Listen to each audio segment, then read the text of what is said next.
अस्सलाम वालेकुम फ्रेंड्स, कैसे हैं आप सब। उम्मीद है कि ठीक ठाक होंगे। और आज हम अपने किचन में बना रहे हैं आलू बुखारे की चटनी, जो कि आपने शादियों पे भी खाई होगी और बहुत मज़े की बनती है और सिंपल सी रेसिपी है। तो चलिए स्टार्ट करते हैं।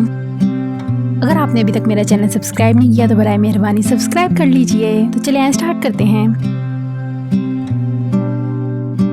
सबसे पहले 400 ग्राम खुश्क आलू बुखारा लिया है। ये 200 ग्राम्स के पैकेट हैं।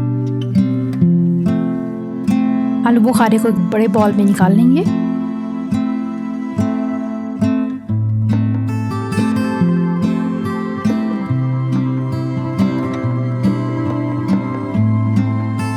और इसके अंदर हस्बे ज़रूरत पानी शामिल कर देंगे। ये तकरीबन 1.5 लीटर पानी मैंने इसके अंदर शामिल किया है। और इसको 10 से 15 मिनट के लिए अच्छी तरीके से मिक्स करके रख देंगे।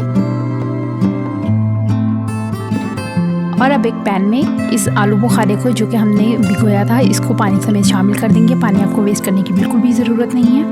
और अगर आपको आलू बुखारे के पानी के अंदर मट्टी फील हो रही है तो आप वो पानी निकाल सकते हैं और उसके बाद उसको थोड़ी देर के लिए भिगो दें। इसको आपने मीडियम आंच पे अच्छे तरीके से पकाते रहना है और थोड़ी देर पकने के बाद आपने चम्मच को हिलाते रहना है। तकरीबन 10 से 12 मिनट हो चुके हैं। और अब इसके अंदर मैं 1.5 कप चीनी का शामिल कर रही हूँ। ये 1 कप तकरीबन 1 पाव के बराबर है, 250 ग्राम्स। इसको भी मिक्स करके अच्छे से आपने चम्मच हिला देना है। और अब इसके अंदर 1/4 कप सिरका शामिल करेंगे। ये ऑप्शनल है, लेकिन इससे इसका टेस्ट बहुत ज़बरदस्त आएगा। सिरके की जगह आप इमली का इस्तेमाल भी कर सकते हैं। इसको अच्छे से तेज़ आंच पे पकाते रहेंगे और साथ साथ मुसलसल चम्मच हिलाते रहेंगे।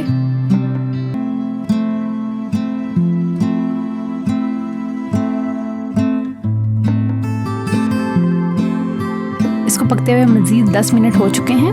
और अब इसके अंदर चारों मगज शामिल करेंगे।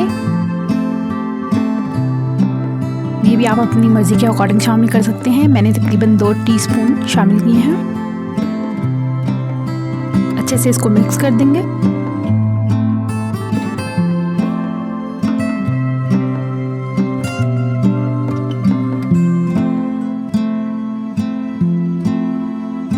चम्मच को मुसलसल हिलाते रहेंगे।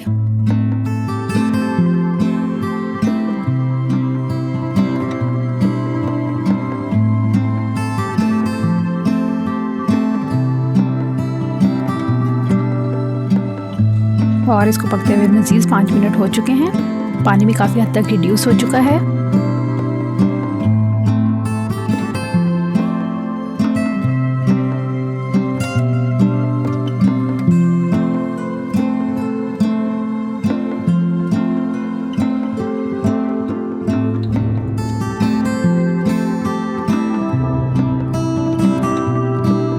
और अब फ्लेम को बिल्कुल बंद कर देंगे और आपने इसको थोड़ा सा पतला उतार लेना है। जितनी आपको क्वांटिटी इसकी रिक्वायर्ड है उससे थोड़ा सा आपने पहले इसको चूल्हे पर से उतार लेना है। और ठंडा होने पर इसके अंदर 1/4 टीस्पून सब्ज़ इलायची शामिल करेंगे, सब्ज़ इलायची का पाउडर।